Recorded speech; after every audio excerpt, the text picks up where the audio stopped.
Assalamualaikum warahmatullahi wabarakatuh. Selamat siang anak-anakku semua yang aku banggakan, kelas 9A dan 9B. Semoga di siang hari ini kita masih semangat belajar, meskipun pembelajaran kali ini masih pembelajaran melalui daring. Bagaimana kabar kalian hari ini? Semoga kita semua dalam keadaan sehat walafiat dan selalu dalam lindungan Allah Subhanahu wa taala. Anak-anakku semua yang aku banggakan, sebelum kita memulai materi SKI, marilah kita awali dengan bacaan basmalah. Bismillahirrahmanirrahim. Semoga dengan bacaan basmalah ini dapat memudahkan kita dalam memahami materi yang akan kita pelajari hari ini.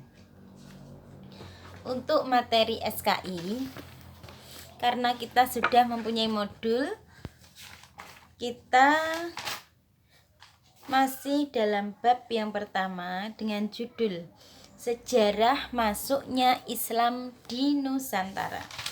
Sejarah masuknya Islam di Nusantara. Kita lihat modul halaman 8. Kamu perhatikan, sejarah masuknya Islam di Nusantara.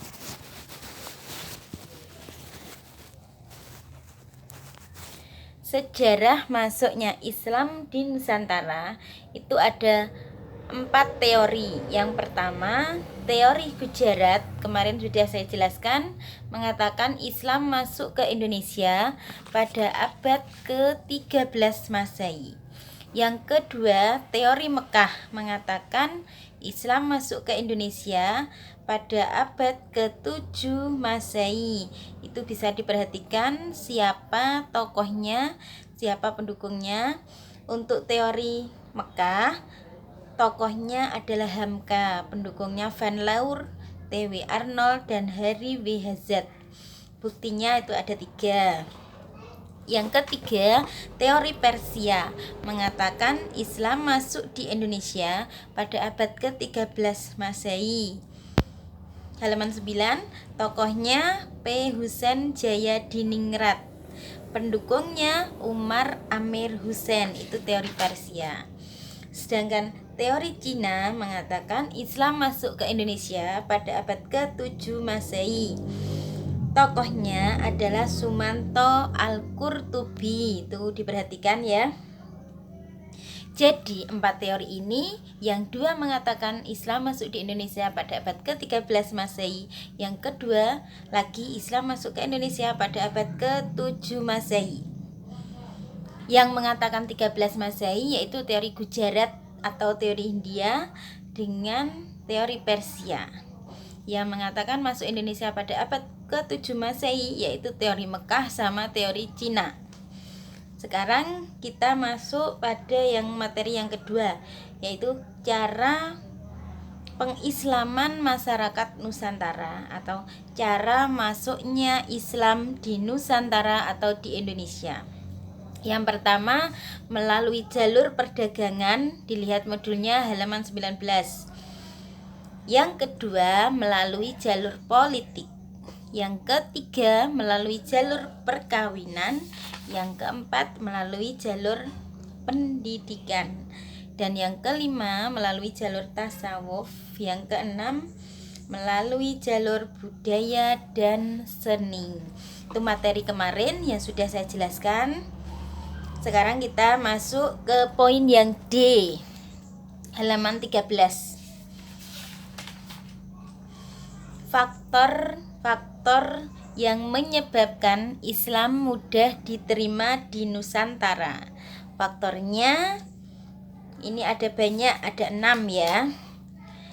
Agama Hindu-Buddha ini berkembang dan mengakar dalam kehidupan masyarakat Indonesia kurang lebih 600 sampai 700 tahun sebelum Islam datang. Jadi negara Indonesia ini, nenek moyang kita, negara Indonesia ini atau masyarakat di Indonesia itu sebelum Islam datang sudah memeluk agama Hindu dan agama Buddha.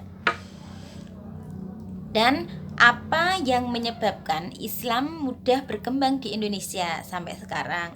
Bahkan Indonesia ini merupakan negara dengan penduduk Islam terbesar di dunia. Ini faktor yang menyebabkan Islam mudah berkembang di Indonesia.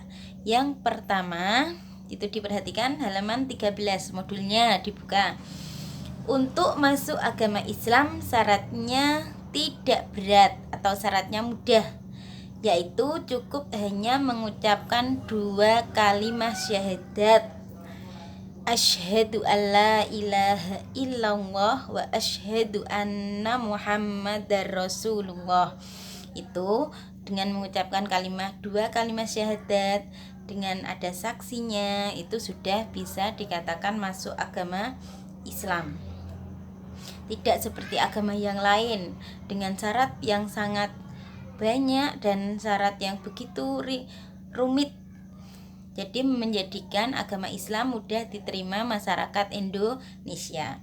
Yang kedua, upacara keagamaan dalam agama Islam sangat sederhana atau sangat simpel.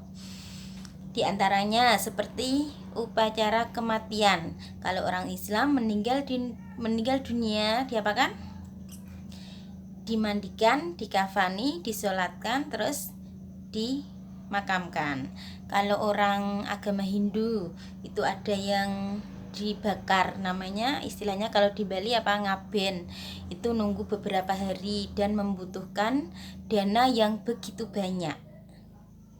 Terus agama Kristen, ketika meninggal dunia harus dibiarkan dulu di rumah sampai beberapa hari dan dikasih untuk pengawetnya, itu juga membutuhkan biaya yang banyak. Jadi orang Indonesia lebih menyukai agama Islam karena upacara keagamaannya sangat sederhana. Yang ketiga, dalam agama Islam tidak mengenal kasta seperti pada agama lain.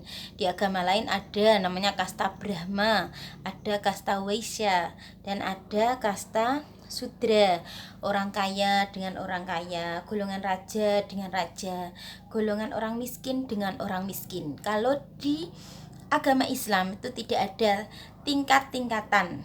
Semua orang dianggap sama dalam Islam. Yang membedakan hanya masalah ketakwaan. Kalau masalah dunia, harta, kekayaan itu semua sama. Tidak ada bedanya ya. Jadi kalian tuh berteman dengan siapa saja, tidak boleh membedakan. Semua teman kalian, semua saudara kalian, saudara seiman dan seislam. Yang keempat, Islam tidak menentang adanya adat dan istiadat tradisi setempat.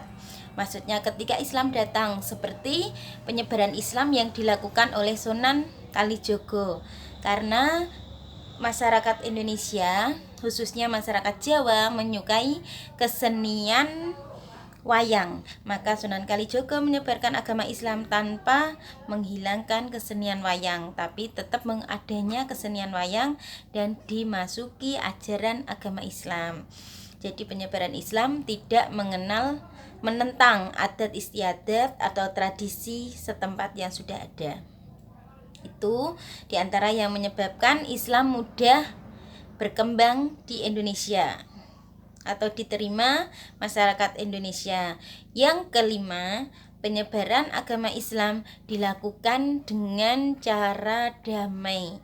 Ketika menyebarkan agama Islam, para tokoh ulama zaman dahulu menyebarkan Islam tidak secara paksaan, tapi menyebarkan Islam dengan cara damai dan baik-baik. Siapa mau memeluk Islam silahkan. Jadi memeluk agama Islam itu dari hati, tidak dipaksa atau peperangan. Terus yang keenam, penyebaran agama Islam ini semakin baik di Nusantara akibat runtuhnya kerajaan Majapahit sebagai corak Hindu Buddha. Setelah kerajaan Majapahit runtuh, karena sebelum Islam datang di Indonesia, masyarakat Indonesia banyak yang mengikuti agama Hindu Buddha, jadi menjadikan sedikit ada kendala untuk menyebarkan agama Islam. Setelah kerajaan Kerajaan Majapahit yang pusatnya agama Hindu-Buddha ini runtuh, akhirnya memudahkan Islam untuk berkembang di Indonesia dan diterima oleh masyarakat Indonesia. Jadi menjadikan masyarakat Indonesia lebih tertarik dengan agama Islam dengan faktor-faktor 6 tadi. Yang pertama, saya ulangi, syarat masuknya Islam mudah. Yang kedua, upacara Islam sangat sederhana. Agama Islam tidak mengenal kasta. Yang keempat, Islam tidak menentang adat istiadat. Yang kelima, penyebaran Islam dilakukan secara damai. Dan yang keenam, penyebaran Islam semakin membaik setelah kerajaan Majapahit runtuh, yaitu kerajaan yang bercorak Hindu dan Buddha. Demikian untuk materi bab 1 yang ada kaitannya dengan sejarah masuknya Islam di Nusantara. Tadi ada 4 poin ya. Yang pertama, teori masuknya Islam di Nusantara, itu ada 4 teori. Terus yang kedua, cara masuknya Islam di Nusantara. Terus yang ketiga, 3 poin faktor Islam mudah diterima di Nusantara. Demikian yang bisa saya sampaikan. Semoga materi yang saya sampaikan hari ini mudah untuk difahami dan bermanfaat bagi kita semua. Untuk tugas materi SKI kelas 9, modul halaman 15, 16, 17 sampai 18 yang pilihan ganda ini dikerjakan, sama yang bab 2 soal uraian ini dikerjakan minggu depan dikumpulkan ya. Ini tugas hari ini materi SKI. Sampai di sini cukup. Saya akhiri. Wassalamualaikum warahmatullahi wabarakatuh.